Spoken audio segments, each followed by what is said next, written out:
Let's I feel bring like that's in. overdue. Let's bring in TK. TK, What's is up? Chris Webber the king? I think so. You know who people always bring up when you talk Maybe. about? No, White other- chocolate. Yeah, Well, Yeah. yeah. Yeah. I love Chris because I've loved Chris since Michigan, but 55. That's my boy. He might. That's my boy right He there. might be. He's one of the most recognizable. Like when I talk to people or in meeting people, oh, Sacramento, yeah, oh man, Chris and Jay Will, and Yeah. like Yeah, that's Jay Will was here for like years. right. One of the first non-Blazer jerseys I ever wore as a kid was J. Will. Jay Will, I was wearing the Jay Will the other day. That's my boy right there. If they do a Weber statue, though, it's got to be. I think we've talked about this. It's got to be him with his arms out, with the people hanging over the. Yeah. You got it. That's it. Weber on the back, all this other stuff. That's a tough statue. You can't even. Though. I don't know how you do that because you got the balconies. Unless it's just him with it could just up be him with the confetti on the floor. Yeah. Okay. It could just be him. Move Piglet out of the way. Did you see? I know you did. What'd you think of Dwayne Wade's statue? What are we doing? Like, we know, and maybe it's just like bronze is really hard to do, but Ed Reed's statue was incredible. It looks just like Ed Reed. So we know, number one, bronze isn't impossible to get a realistic portrait of somebody. Number two, Black and brown folks can be depicted accurately in a sculpture. Number three, everyone else but Ed Reed is getting done wrong. There's Cristiano Ronaldo done wrong. Like, it's just, and for Dwayne Wade, what a nice guy to be like, if it needed to look like me, I would have just stood outside the arena and just been like, hey, no, that's not what a stat. I don't think you grasp. This isn't like Picasso, this isn't like Van Gogh, where it's like sort of an interpretation of Dwayne Wade, like the abstract no, this is supposed to be D Wade. My interpretation of Dwayne Wade is hilarious. Oh man, that was what you got commissioned to do, my G. We gave you the photo. Make that look exactly like the statue. That's it. That's all you had to do, and it was right there for you. Now the statue is dope, like the moment and all this other stuff, like him when he said, "This is my house." That's perfect. All you had to do was get the face correct. That's all you had to do. That's kind of the critical piece, actually. And I saw a photo with him looking at it in the workshop on like a spike, like just the head. And he had the chance to say something. Hey, that doesn't look anything like me at all. Like, melt this thing back down to oblivion. I know we got a demo. Start over. I should be involved along the way, Does Dame get a statue in Portland? Oh yeah. It's the bye-bye. Does Clyde have one? I'm sorry. Does Clyde have one? No, I don't think so. Not that I. No, I don't. Are there any statues there? That's what I'm saying. I don't think so. Well, Dwayne or Dame might not get one then. But you're right. If you do, it's the. Yeah. Oh no, Or it's not. It's Dame time. It could be this. It's Dame time. Yeah. But the bye-bye is really everything for us. It's really everything. Okay. That was well, yeah. You can't give it. That was a great moment. It really was everything for us. It's fine. It's fine. What is wrong? What? That's my boy. It was against Westbrook. Oh yeah, the honor, the gift. Just like getting free teas and just holding his water. Probably saying he's playing great for Denver.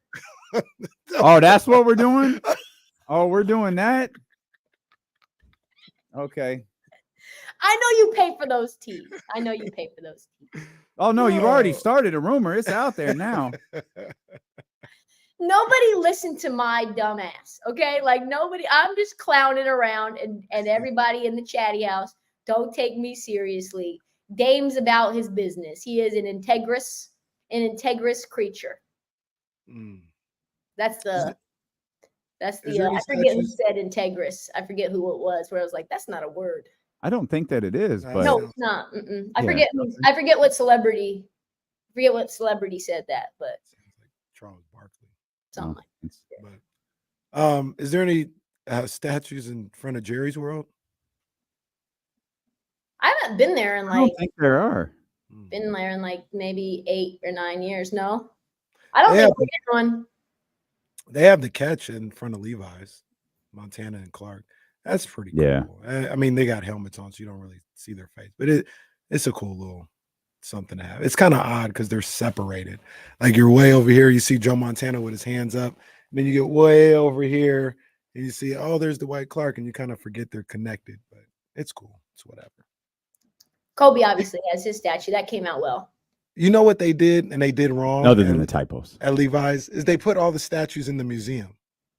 That's So strange. Jerry Rice Oh, has a really? statue, and it's in this museum that you got to pay to go into. The catch isn't The outside? catch is the only one I think that's Oh. outside. Okay. The rest of them, Jerry Rice, the one after he, the Monday Night Football when he had his hands up or something. Or no, that was a playoff game. Either way, it's inside. Like, what are you guys doing? No, they probably don't own the real estate to put it outside. Yeah. I was so That pissed off. crappy ass venue. When I went out there, I said, "This is." It kind of hit me like a ton of bricks. I was like, "This is ridiculous." Oh wait, What you the hell? You went. You decided to take the drive to go. I took the drive. Wow. I had done it before. I've done it before, but I don't know why it pissed me off this time. But I was just driving up, and I always defend the actual stadium. Like once you get on the grounds, I think it's pretty cool. Like it's a good place. It's 49er land. Like the stadium has actually got a vibe on the inside. The fans are loud. Like it's cool. But I'm driving up, and I said, "Jed York, you dweeb, who came out here and said, 'This is where I want my stadium. This is great. Terrible. No, It's this is a terrible. perfect place.'" Idiot. It's so in the middle of nowhere. Nowhere. Just nowhere. Like there's just nothing. The only reason you go there is just to go to that game. Really makes it hard to really just make an impromptu pop over situation. Facts. There's a couple of teams in the NBA getting off to sketchy starts. We talked about a couple of them, the Bucks being one, the Pacers being another. Any of those you think are legit and stick around for the season? I mean, Hallie concerns me, but I think they are more primed because they have much deeper team. I like the ownership group. I like Rick Carlisle. I think he's a good coach. I think he knows how to use everybody there. And like you've got a lot of dudes. Like Ben Matherin's coming back from injury. Like he's a bucket. Like you got a lot of guys. Like you have depth at every single position. And when they play free, fun basketball, they're really hard to beat, right? Like they'll score 130 on your head. Like I'm very concerned. I literally just finished recording tomorrow's episode of Heat Check. And like, have you ever like gone to a restaurant and got your meal, got your plate, and you're like, I don't even need to take a bite of this. Like I know this is bad. Like I know something like things are really off. Like every part of this composition of the plate It's moving. I'm not eating that. like that chicken's gray, like those vegetables are dull. Chicken's gray. The veggies are like look real mushy. I'm not tasting that. I don't even need to taste it to know. Send it back. Start again. That's the Milwaukee Bucks. I cannot trust the chef. He's awful. Just Doc Rivers, no. Hiring Darvin Ham, super no. Do you know Taurean Prince is leading the team in minutes? What? Are you kidding me? And now I'm hearing whispers that it's like a very open, well-known secret that Dame and Giannis are like oil and water. Ooh. That they both very ball dominant and are struggling with who should be getting the ball when.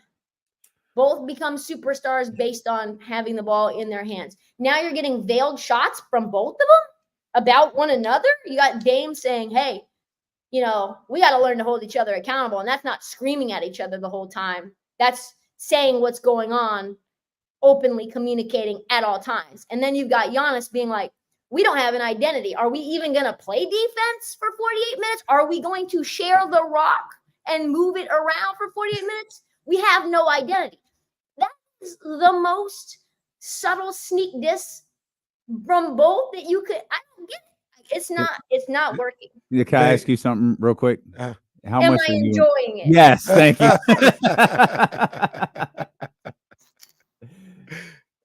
Yes, okay, thank you. Thank you. We got Dame talking about, I mean, you know, we gotta play better, you know, and I think about myself, like if I was a power forward, I probably wouldn't get the ball and dribble up. Yes. Oh man. Like you got guys who will not take accountability anywhere, right? And like meanwhile, you got Brook Lopez kind of at the tail end of his career. He's like, I don't know, I can't do everything. Like offensive rebounding's way down. Defense, they're 26th in the league. Chris Middleton, ankle, knee, just name one every year. That's how it is. Bobby Portis, he's getting into fights with folks. It's the same thing over and over. And Doc's just like, yeah, you know, we played 8 guys because like we don't have a bench and none of them are good. They're all garbage. So, you know, that's why I did that. And you're like, whoa. Well, I mean, look at the roster. I just can't go play everybody. I mean, what do you want me to do? So here's why I don't like this. Wait, what part? This is fantastic. This is drama. No, it's good, but you guys are both gonna understand. You know who's been circling the waters for a while. And Golden State. Like that. We don't Golden like that. State. And they're just waiting to pounce. What assets do they have? Draymond Green, ma'am. Well, look, we'll give I don't think they do, but what would they got all their picks? They got Pods, they got Kuminga. Do you think Milwaukee done a great can do job of telling everyone how great Pods is? The propaganda. They've built crazy. They built him up. Do you think that Milwaukee could do better than Kuminga in a trade? Yeah. For Giannis. Yeah. I think they could too, but I got to be honest. I don't know what that looks like. I don't know who that is. Kuminga's probably a 20-point per game scorer. That Bam? Because like maybe are they trying to build, rebuild? Like, are they trying to like tear everything down? Are they keeping Dame? Like, I feel like there's a lot of questions because if you're keeping Dame, I think you looking at Bam if you could do that. I would trade. I would tear it down, trade Dame to Miami, and see what I could get from Miami. Oh, baby, if you thought what Miami did to Portland was bad, just wait until what we've seen from Dame, where he's not averaging 35 points per game anymore at the peak of his powers. This is like decline Dame. This is sad eyes Dame. This is post-divorce Dame. This is already moved teams one time Dame. Oh no. This is already moved teams one time Dame. Like sorry Dame. In holy matrimony. So like the leverage, you don't have any leverage now. What are you gonna and what are you trading them for? You have to basically say, oh, we're not keeping Giannis because there's nothing you can get for Giannis that's gonna make him feel good. So he's got it. In that scenario, I'm trading both of them. And I'm tearing it down. Like I'm done. We got our championship, we had our run. Now it's time to see if we can rebuild. And I would not be able to handle it if Giannis went to the Warriors. I would not be. I might just go to KSFM. I might just do the hip hop station and that's like me make Instagram videos. I'm like, Mom, what do you think about Canada?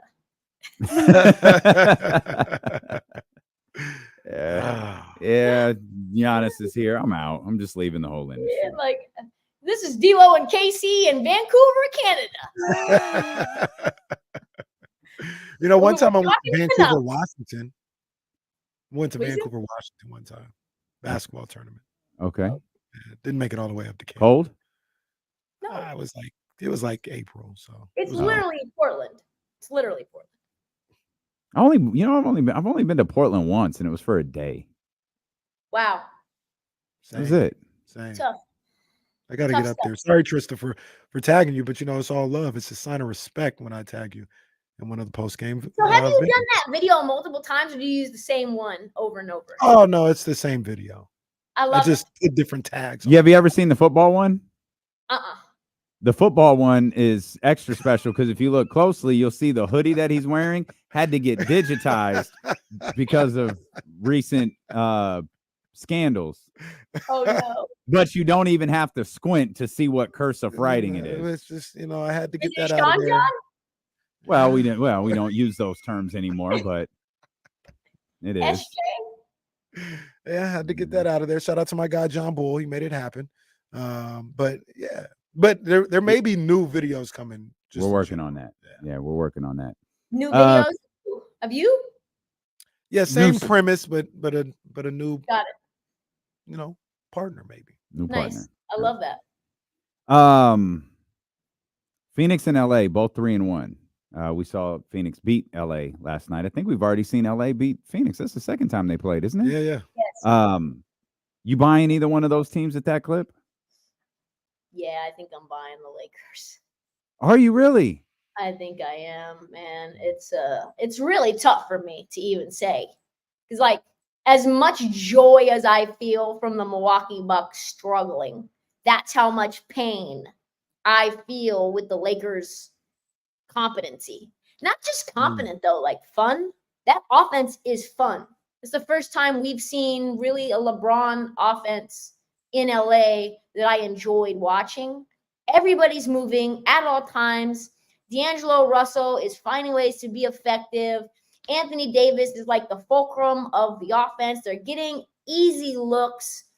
Not only are they playing good defense, like they just look locked in. And JJ looks like he cares a lot. You know, his brilliance from an X's and O's standpoint, I kind of was like gonna poo-poo. Like, what does he really know with these, like, what was it? Finland XO 370, you know, like with Mind the Game podcast, and it's like all these names none of us know, but he's really good at scheming. Really good. There was one play that he had 1 second left on the shot clock, and he called a timeout that got Gabe Vincent, shout out to Gabe Vincent, open for an easy corner three splash. Just a sicko. I really kind of think that this might be a sustainable thing for them, considering that it's not like a lot of ISO ball that we've seen from the Lakers before. Yeah, he be cutting up too. Yeah. JJ's look good as a coach. Mm-hmm. Yes. JJ look really good. We got our jokes off over the summer, or I did, or whatever, but he looks like he just know what he's doing. It looks like those guys believe in the things that he's preaching, and he looks good as a coach, man. So far, so good. And I don't know if they're going to be like a top 6 team or not, but I don't see any reason to believe why his approach to basketball and that offense would change.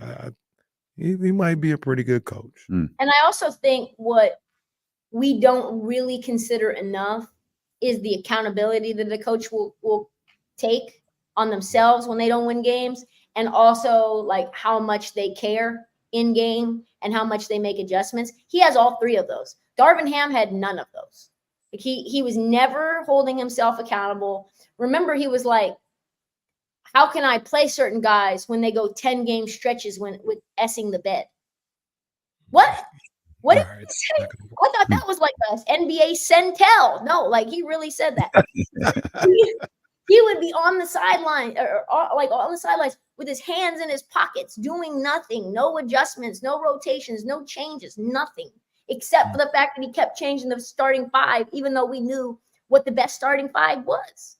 So no accountability, no care, no brilliance from a scheme perspective, no leadership. Guys tuned him out. So I think JJ, you see the first loss, and he's like, this loss was on me. I didn't say we need to stop Kevin Durant, call a timeout, and figure that out faster. And on top of that, like we can't score 14 points in 1 quarter. I need to get guys better looks. Like it's my job to create an offense that gets them easier shots.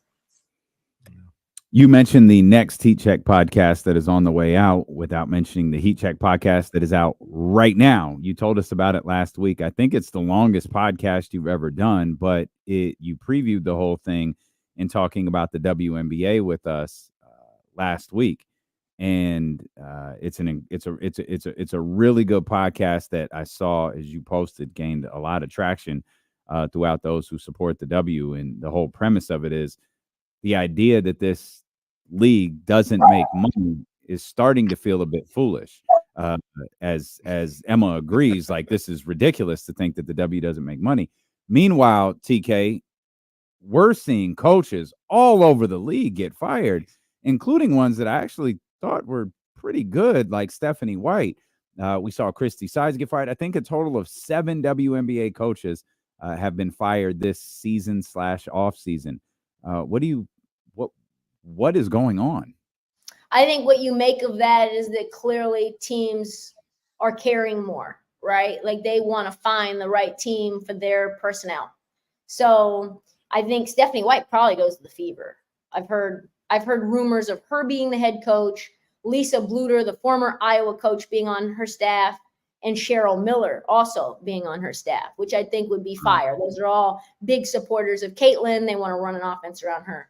I think there's been some mediocrity at the coaching level. And I think on top of that, what I didn't realize until I spoke to a WNBA agent about this is, like, the WNBA, their head coaches kind of run the team in terms of, like, being a GM as well. Mm-hmm. So you kind of have to have somebody who knows how to do both, not just maximize what players you have, but maximize getting those players, keeping those players as well.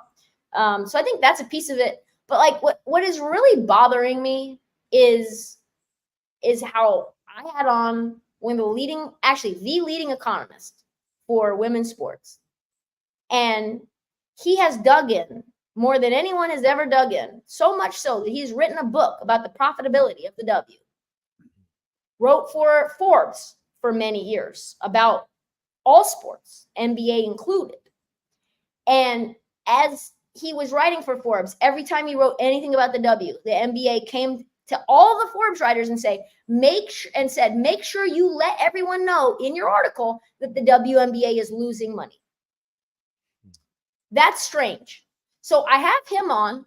He is convinced that the WNBA not only is profitable now, but has been profitable, considering that $50 million in charter money just popped up out of nowhere as soon as they needed it. And they still want to float out that they're losing money. So what's pissing me off is that people still want to just say, oh, the W is definitely losing money because I read one thing one time and it's just been circulating around.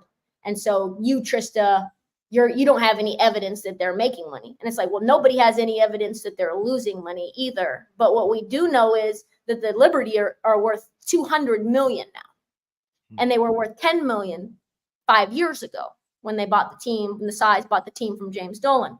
So if the losses are increasing by 5x, which is from 10 million in 2018 to 50 million, what the New York Post said in 2024, losses up 5x, but the team value is up 20x. Make that math make sense to me. So it's kind of crazy to me that people don't really understand how leagues operate as an organization that wants to keep their labor as cheap as possible, just like any business. And there's a lot of companies that make the math turn out that they are a losing investment or a losing corporation for tax reasons, for labor negotiation reasons. And just because the accounting allows you to do that doesn't mean that that's actually real. And that does not mean that we should then project how we feel about the W based on what is a lie. Nah, man, I broke that down, and I was just thinking back to the conversation that we had about this, and I agree with Dame. I agree with you. I think these players are going to force their hand in this year, and because I think they're willing. They have options, regardless of whether they like to do it or not. But they have options. They can go overseas and play basketball if that's what they really need to do. But not all of them can. Not all of them. But there's enough, and I think they would get the word out to say, "Hey, we'll strike because this is what's best for us. If we don't do it now, we may not ever have the opportunity and have this leverage." And I think those owners, I think this is the time where they feel it. They wouldn't let them strike because you would find out there's too much money on the table. Well, that we can't let that this happen. would be the blackest mark on Adam Silver's resume if this happens. And no matter how much Adam is like, no, this is, we've got our own structure. Everyone knows in the end, like Adam Silver is directly involved in this. If the W strike, it would be catastrophic for the league, and it would be a massive, massive black mark on Adam Silver's record, which is damn near spotless at this point. This would change my thinking of him if he allowed this to happen. The more I peel back the onion on this, the more people I talk to about this, the more I read about this, the less respect that I have for the NBA as a whole on this topic specifically. And team presidents, I have a friend of mine who did a documentary on the WNBA, and she told me along the way, the NBA made things extremely difficult for them to tell any story about the WNBA that wasn't controlled by the NBA, and was changing rate sheets and call times and all this stuff, so much so that one of the top leaders of the WNBA PA had to get involved, step in, and really the WNBA presidents, not the owners, but the presidents want to pay their players more.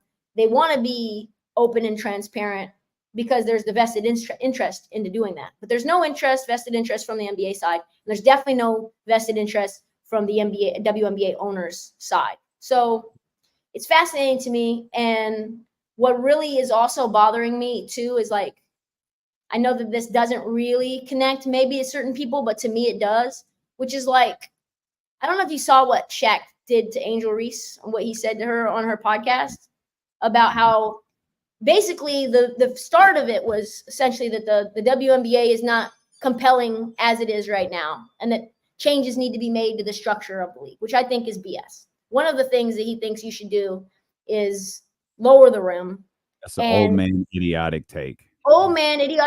And that more men would be interested in that sport if Angel Reese, just picture you, Angel, in those booty shorts you wore on Wildin' Out, dunking on somebody. The fact that Shaq hasn't been canceled after all of these years is kind of amazing. That was so disrespectful. But like, it's not just disrespectful as like a guy to say to a woman that plays basketball, like to the integrity of the game, which is like, we don't care about your little silly game unless we can sexualize you in the process.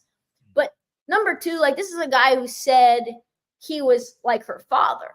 He's known her since she was 16 years old. She has said he's like her father. She has said he is a mentor to her. So that's number one. Like, you shouldn't ever cross those lines to somebody that you had that relationship with, no matter how old they get. Number two, moving forward, his new nickname is R. Shaquille. That's what we refer to. R. Shacky. Yeah. R. Shacky. Then on top of that, you add in the power dynamic that is at play. On that same podcast, he said, nobody else wanted to give you a signature shoe at Reebok. Just me. Mm-hmm. She said, I really appreciate you guys all for believing in me. And he goes, no, not us all, me. And while you're at it, put on those booty shorts. That's so much under the surface. I can take your signature shoe away from you anytime I want, so I can say anything to you as a signature athlete anytime I want. The whole thing's gross, but that would not be as allowed to happen if the narrative that the WNBA was a charity case didn't exist. Do you see what I'm saying? If the WNBA was seen as a moneymaker, then you can't speak to athletes this way. You can't make these sort of recommendations about how garbage the sport is. And furthermore, when you boil it down and people are saying, oh, Trysta, you're taking it too far, the whole concept of why is the WNBA not making money? It's because people don't like it that much. And why do people not like it that much? Because people don't like women's basketball that much compared to men's. And why? Because women aren't as compelling, women aren't as fast, women aren't as strong. And so the sport really should just be happy for whatever they get. Just take anything. And that just, like, the more I'm in it, and you guys know I love to talk smack and like tell jokes, but like that's BS. That's BS. I don't like that. No, you spot on. You spot on. Make sure you check out TK's latest edition of the Heat Check podcast, wherever you get podcasts from. It's about 90 minutes. It is worth every second. You need to hear it. Again, the Heat Check Podcast, wherever you get podcasts from. TK, we appreciate you as always, even when we're discussing serious subjects like this, which has happened like twice in all of these years. It's happened like twice. We'll come back with more Steeler and KC.